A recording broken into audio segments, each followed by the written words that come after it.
Hello students, BSc third year organic chemistry में आज नई यूनिट शुरू कर रहे हैं अपन। Amino acids, peptides, proteins and nucleic acid, 4 portion है।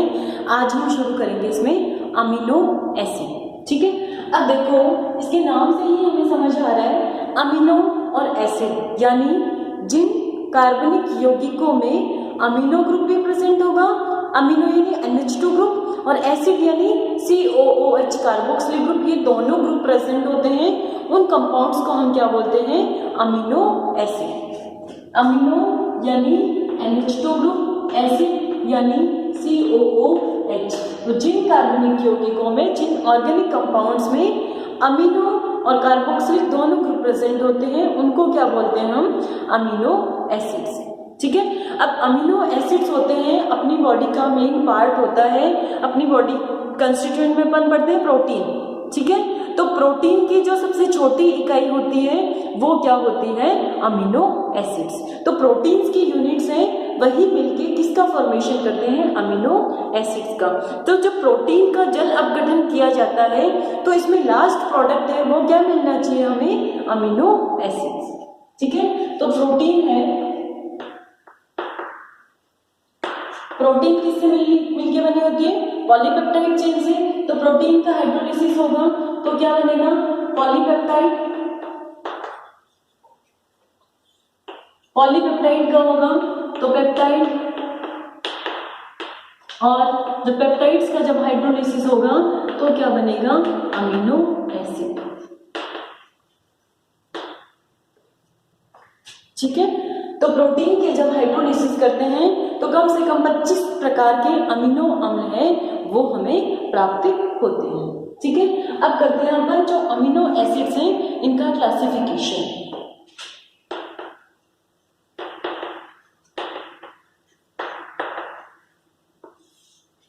फर्स्ट करते हैं ऑन द बेसिस ऑफ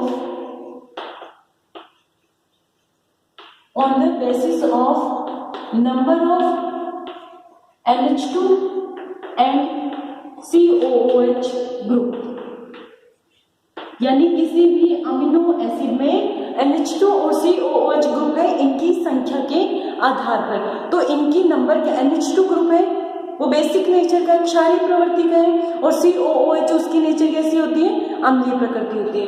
तो ये एक है क्षारीय प्रकृति का और ये अम्लीय प्रकृति का। तो अगर ये ज्यादा संख्या में है तो अमीनो एसिड कैसा हो जाएगा? अम्लीय हो जाएगा। ये ज्यादा संख्या में है तो क्षारीय अमीनो अम्ल हो जाएगा। और अगर दोनों इक्वल हैं तो वो कौन सा होगा? Neutral amino acid. तो इसके अकॉर्डिंग 3 टाइप के अमीनो एसिड हो गया। फर्स्ट है neutral amino acid.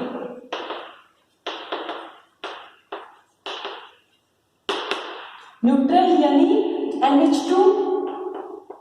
NH2 group, और जो COOH ग्रुप है उनका नंबर क्या होगा? सिमिलर।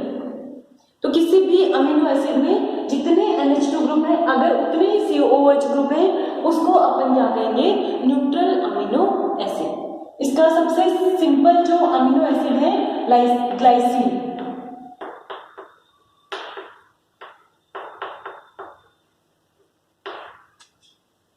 ठीक है, एक NH2 है और एक COOH है यहाँ पे।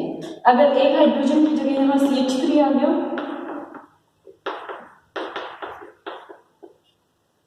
एल्यूमिनियम,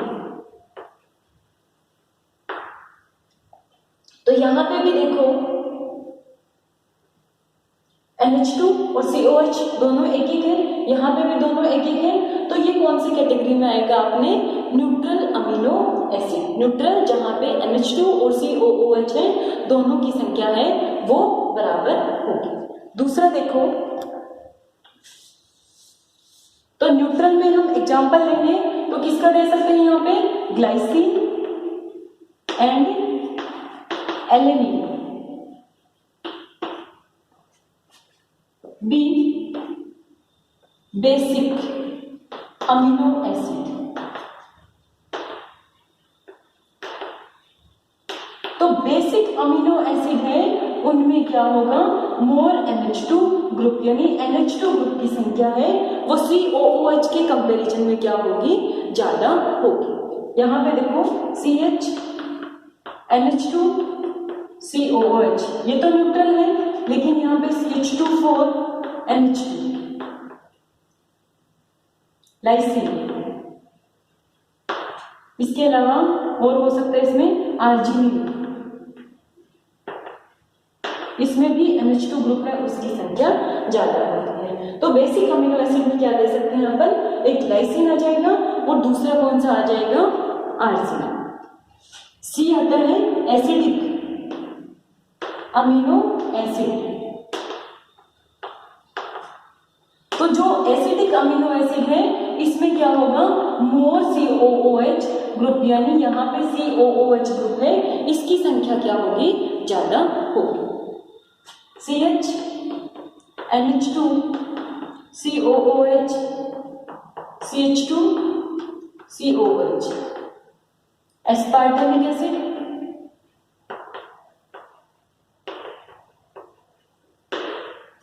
और हो सकता है यहाँ पे CH2 अगर 2 है, COOH CH NH2 COOH glutamic acid.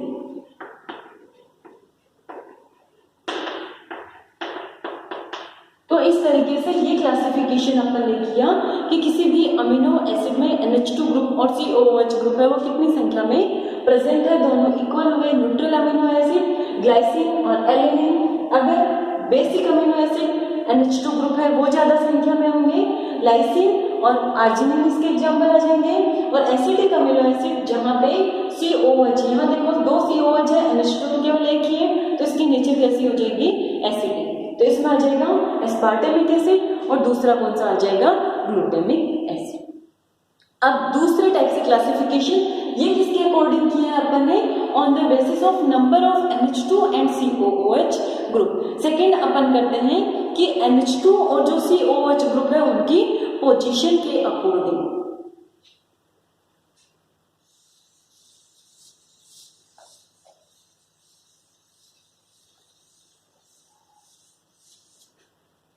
तो सेकेंड क्लासिफिकेशन हो जाएगा on the basis of position of NH2 and COOH group. ठीक है, NH2 और जो COOH ग्रुप है उसकी पोजीशन के अकॉर्डिंग। अगर दोनों एक ही कार्बन पे जुड़े हुए, ठीक है, दोनों एक ही कार्बन से COOH है और एक ही कार्बन पे NH2 है, इसको अपन क्या कहेंगे, अल्फा अमीनो एसिड।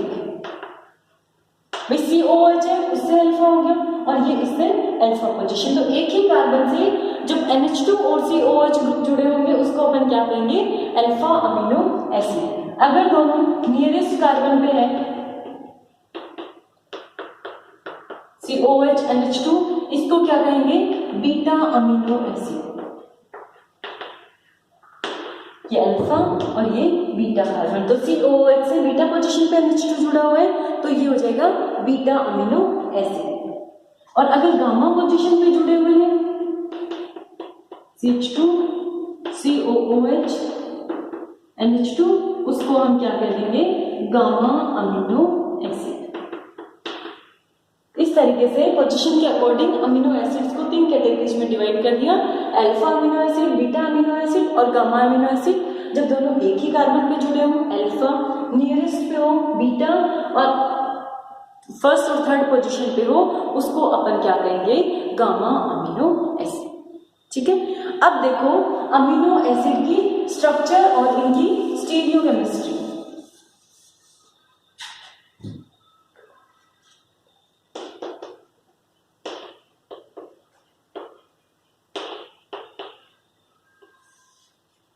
एक जो सबसे सिंपल अमीनो एसिड है ग्लाइसिन, ग्लाइसिन को छोड़ के सारे अमीनो एसिड्स होते हैं ऑप्टिकली एक्टिव। ऑप्टिकली एक्टिव है मींस इनमें कायरल कार्बन है वो प्रेजेंट होगा। ठीक है, ग्लाइसिन की स्ट्रक्चर देखो, CH2 COOH और NH2। तो ये कार्बन है, इसकी चारों वैलेंसी है वो डिफरेंट ग्रुप से सेटिस्फाइड नहीं है, क्योंकि ये ग्लाइसिन है, ठीक है, क्योंकि यहाँ पे 2 हाइड्रोजन आ गए तो ये स्टार वाला नहीं होगा, ये कायरल नहीं होगा, ये कैसा होगा, एकाइरल, ठीक है। अब यहाँ पे एक H की जगह अगर CH3 आ गया, CH3, COOH और NH2, ये कौन सा है, एलेनिन, ठीक है। तो एलेनिन में देखो सारे ग्रुप डिफरेंट है, COH, NH2, CH3, H, तो ये कैसा होगा, ये कायरल होगा, और जो कायरल कार्बन होता है वो कैसा होता है, ऑप्टिकली एक्टिव,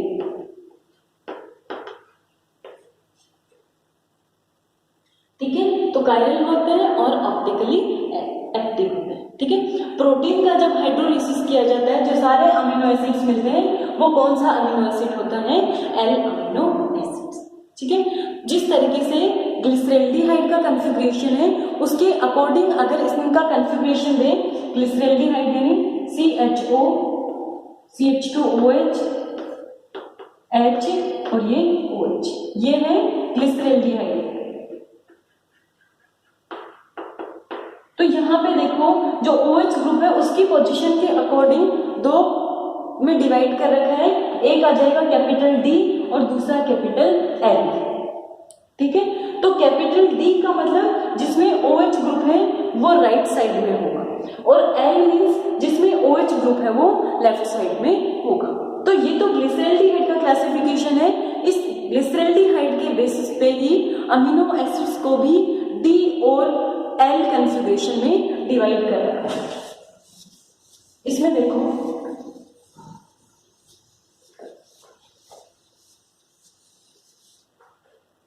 ये ग्लिसरल्डिहाइड का कॉन्फ़िगरेशन है। अमीनो एसिड्स में COOH इस तरीके से दे दिया अपने, मोस्ट ऑक्सीडाइजिंग ग्रुप है वो सबसे ऊपर की तरफ आएगा। अब ग्लिसरल्डिहाइड में OH ग्रुप के पोजीशन के अकॉर्डिंग दिया, अमीनो एसिड में कौन से ग्रुप के पोजीशन के अकॉर्डिंग देंगे, NH2 ग्रुप के अकॉर्डिंग। तो यहाँ पे अगर NH2 ग्रुप राइट साइड में है तो वो कौन सा अमीनो एसिड हो जाएगा, D अमीनो एसिड, और अगर ये NH2 ग्रुप है लेफ्ट साइड में होता H NH2 और ये R, तो इसका कॉन्फ़िगरेशन कहते हैं L amino acid.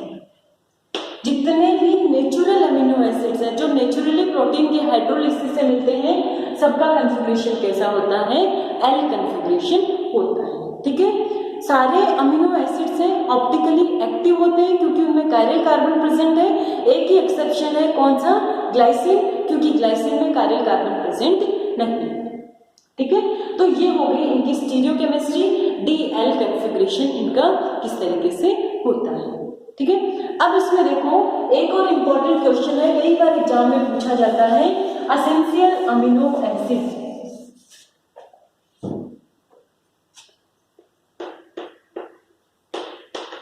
Essential amino acid, ठीक है। एसेंशियल, कोई भी चीज एसेंशियल कौन सी होती है, बहुत ज्यादा जरूरत होती है। तो टोटल प्रोटीन के सिंथेसिस के लिए अपनी बॉडी में 20 अमीनो एसिड चाहिए, 20 में 10 अमीनो एसिड तो हमारी बॉडी खुद सिंथेसाइज कर लेती है, लेकिन 10 जो अमीनो एसिड जो बचे हुए हैं उनको हमारी बॉडी है वो सिंथेसाइज नहीं कर पाती, तो हमें फूड के थ्रू इनको लेने की जरूरत होती है। लेकिन अगर इनकी डेफिशिएंसी है, इनकी कमी आ गई, तब हमारी बॉडी में कोई भी डिफॉर्मेशन हो जाएगा, कमी हो जाएगी, बीमारियां हो जाएगी, हम बीमार हो जाएंगे, ठीक है। तो एसेंशियल अमीनो एसिड यानी जिन अमीनो एसिड्स का सिंथेसिस हमारे बॉडी में नहीं हो सकता, उन्हें बाहर से लेने की जरूरत होती है, उन अमीनो एसिड्स को अपन क्या कहेंगे, एसेंशियल अमीनो एसिड्स, ठीक है। अब ये 10 अमीनो एसिड है, नाम भी पूछ लेते हैं, आपको सबके नाम याद होने चाहिए। देखो कैसे याद करोगे, टीवी मिल पाथ, ठीक है, टीवी मिल पाथ। फर्स्ट टी है ट्रिप्टोफैन,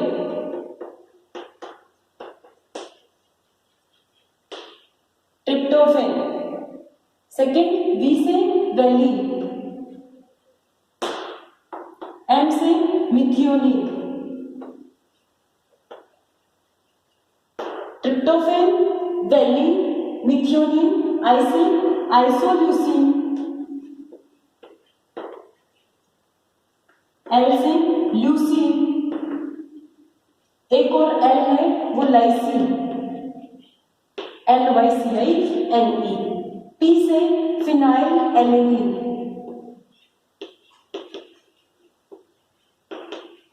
A से आर्जिनिन,